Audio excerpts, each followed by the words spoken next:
We've heard two very good speakers on windmills. If anybody has any questions for supervisor, we have cards that they can pass out. Raise your hand, and they'll bring the cards around to you.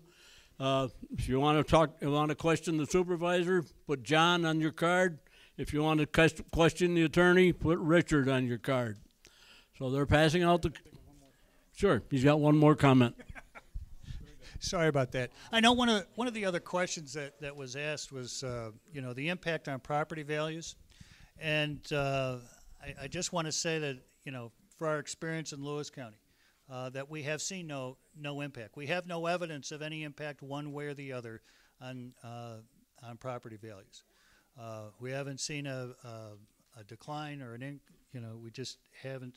And we also asked the question of the real property director in Madison County, which is where the Fenner wind farm is. That was one of the first projects that were put up, and they have seen no problems. I guess again, no evidence to indicate that the windmills were affecting property values, including neighboring property sales. So,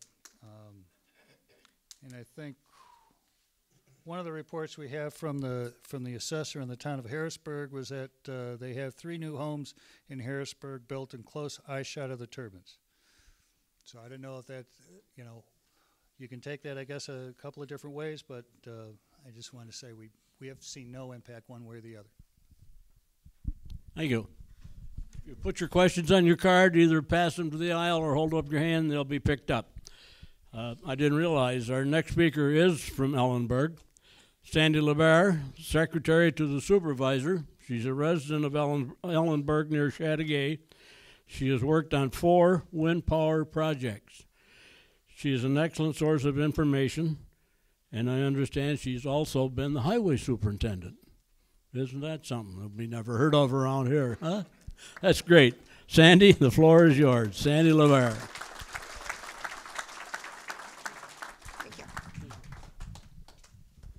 All I can say, this is a pretty tough act to follow. Because what they haven't covered is not really worth repeating, I guess. Yeah, I was highway superintendent when we first got involved in wind. And it was pretty interesting, it really was, because I was basically running to Madison to see what their project was consisting of as far as their highways, thinking I'm going to be, in that position when the time arises. Well, it kind of took a turn. In 2006, we started construction, and I ended up not winning the election. 2 days later, I was hired by Noble, the company that did the wind projects, as their head of transportation. So I spent 3.5 years working with Noble and with 4 towns right here at home, which was a win-win situation. We had people that came to our meetings in the beginning. They were, I guess, the unknown is the hardest part. You don't know what to expect. You don't know what these things are going to look like, what they're going to sound like, what it's going to do to your community. You're a home person. You just don't want, something coming in that's going to jeopardize, your town. And what it's done to the town of Chateauguay, Ellenburg, Churubusco, and Altona is phenomenal, totally. It has added to our source of income. It's in some towns we have no tax at all. Other towns we've cut down 1/3. We've got property. We have no property for sale. Nobody has got any property to sell because the tax rate is based so low now that you want to hang on to what you got. What we're doing right now is changing our zoning laws to make them stricter because, like I say, the property is worth more than it has been. People aren't moving out of town. We had people threatening, oh, we're going to move. There's no way we're going to live with these guys. And it's not the case. Driving into town today, it's the same terrain as what we have. I know what's going through everybody's head. The unknown is so scary. But what comes forth in the end is totally worth it. Anybody that wants to come down and see the projects, see firsthand, they don't make a lot of noise. It doesn't sound like a washing machine with sneakers in it or a dryer with sneakers in it. All this stuff that was, we kind of did ours, a combination of what they've done in both towns before. We have a community host agreement. All 4 towns do. And the town, all I can speak is for Ellenburg, but we have $243,000 that's guaranteed every year for 10 years. After that, there'll be a 10% increase. We get royalties every year for anything above and beyond what they produce for the 1.5 meg.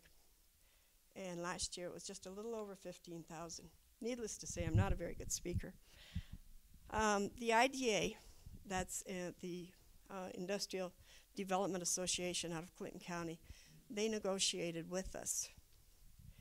And right off the bat, they got $2 million from each town just to negotiate the agreement.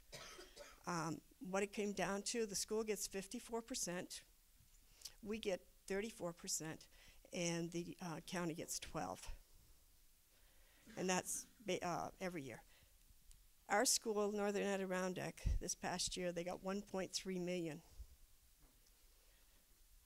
from the pilot program. The special districts, if you got any kind of special districts, like your fire districts and stuff like this, and they're protecting these wind parks, then you get royalties there too. The community agreement, the community host agreement was based on $5,000 per meg per year. I guess until you get into the program and into the project, there's so much that these wind projects, these companies, have to address. They have to, you start out, just with your soil and water, your ag and market, your farmers, any of your farmers that have got turbines on their property. In every case, we would go in, and you know how a farmer, you cut a road down through your field. Well, what we would do, we'd go in, we'd take the stone walls, we'd put the roads on the stone walls so as to actually give the acreage back to the farmers.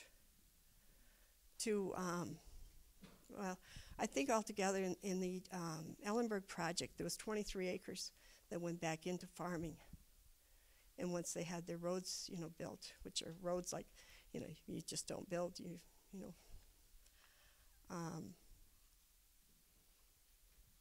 I guess maybe anybody, if you want to talk to any of the people that were in doubt before, I would say we're at least at 90% of total agreement that this was the best thing that could have happened for our town. And like I say, these guys have repeated just about everything that I would have. And one project is basically the same as the other as far as, what they do with the roads that they build, the way they address the people. I guess that's about it.